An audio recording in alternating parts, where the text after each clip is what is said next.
안녕하세요. 셰프들의 수다입니다.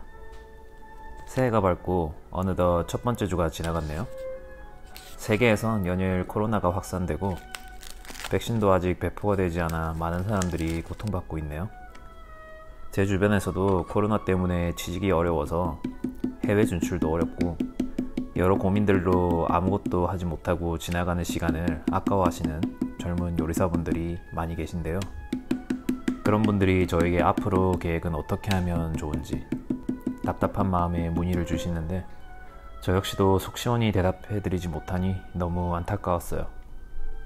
최근에 문의를 주신 분에게 이런 상황을 잘 이용해서 코로나가 끝났을 때 준비된 사람과 허송세월을 보낸 사람으로 나누어질 거고 준비된 사람은 쭉 치고 나갈 기회가 생길 거다 라는 말씀을 드렸는데 그 뒤로 그런 준비에 어떤 도움을 드리면 좋을까 많이 생각을 해봤어요. 그래서 오늘은 2021년 음식 트렌드는 어떻게 바뀌고 있나를 제가 지금까지 뉴욕과 샌프란시스코에서 경험한 것들을 바탕으로 이야기를 해드리려고 합니다. 미래에 대한 고민은 잠시 잊으시고 나는 이렇게 한번 만들어 볼까? 나는 저런 아이디어가 있는데 이렇게 공감하시는 시간을 가져보도록 합시다.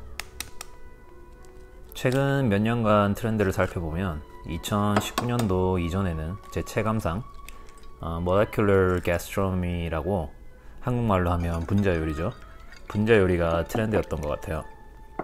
지금도 물론 이어지고 있지만 그때는 분자 요리 레스토랑들이 미슐랭에도 많이 선정이 되었고 분자 요리의 거장 스페인의 페란 아드리아나 미국 시카고의 그란트 에거츠가 아주 조명을 많이 받았어요.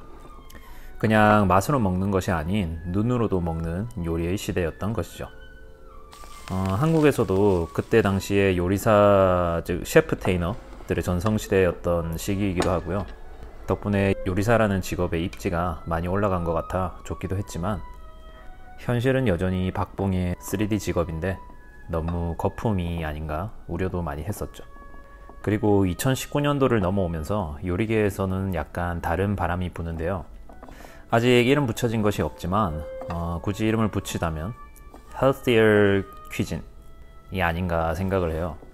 번역을 하자면 보다 더 건강한 음식이라는 이름에 맞춰 트렌드 코드는 세 가지 단어에 맞춰졌는데요.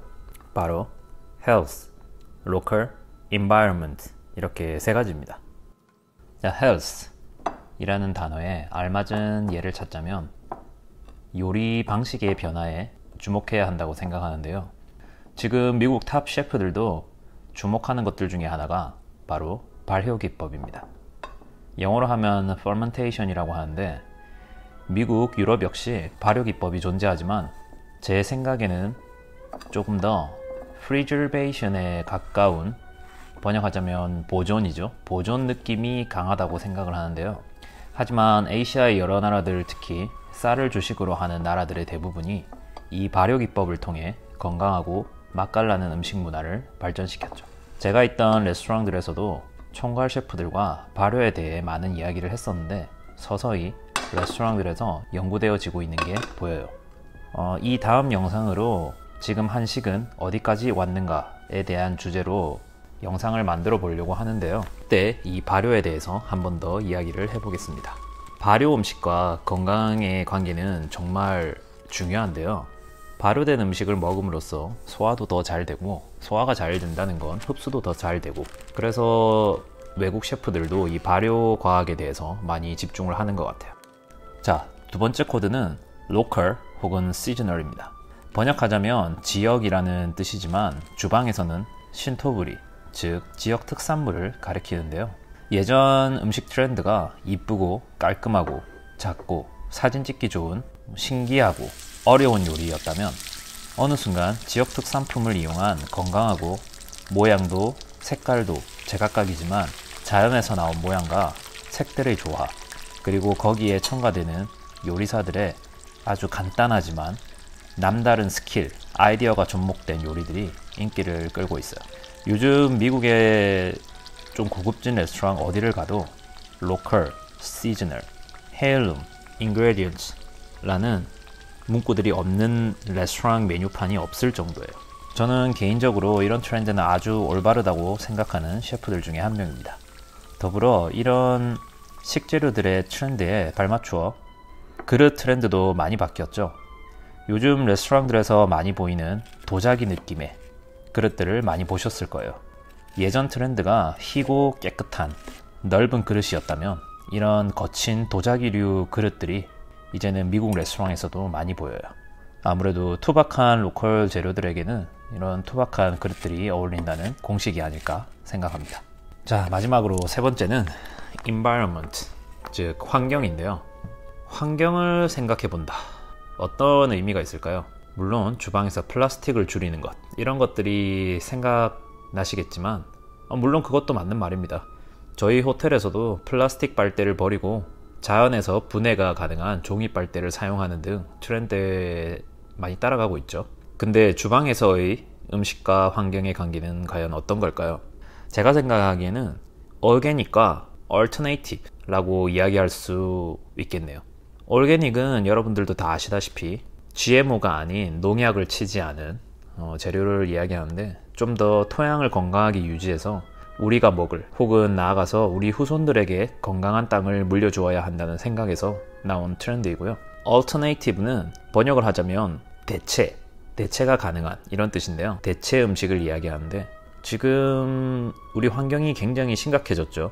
바다에서는 방사능 때문에 자연산 연어보다 양식 연어가 더 안전한 실정이고, 인간의 욕심 때문일까요? 치어들까지 다 잡아먹고 요리에 쓰는 바람에 실제로 수자원이 많이 고갈되고 있다는 그런 뉴스도 많이 들리고요. 그럼 육지에서는 어떤 일이 벌어지고 있을까요?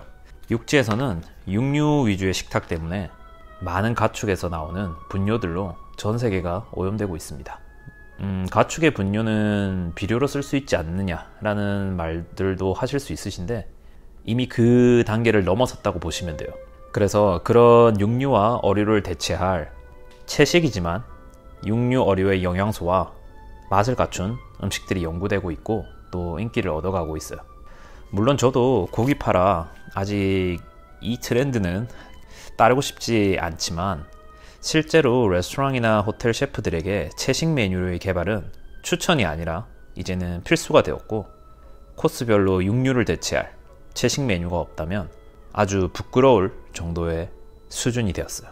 저도 1년에 몇 번씩 메뉴를 바꿀 때마다 꼭 채식 위주의 메뉴를 생각해서 메뉴를 구성하고 있습니다. 이렇게 환경을 생각한 주방이 2021년도에도 이어질 것으로 보입니다. 자, 여러분 어떠셨나요? 제가 미국에서 10년간 주방에서 일을 하면서 느낀 트렌드에 대해서 이야기를 해보았는데요. 물론 트렌드는 트렌드일 뿐 무조건 따라가야 하는 것은 아닙니다. 그래도 이것을 다 알고 내 길을 가는 것과 모르고 가는 것은 분명한 차이가 있겠죠. 아는 것은 힘이니까요. 코로나 때문에 많이 힘드실 텐데 우리 이 위기를 탈출구로 잘 이용해 봅시다. 요리사 여러분 항상 화이팅입니다. 끝으로 구독, 좋아요, 댓글에 다음번에 수다를 떨어볼 다른 주제에 대해서 이야기를 해주시면 제가 다음 영상을 만드는데 아주 큰 힘이 됩니다. 감사합니다.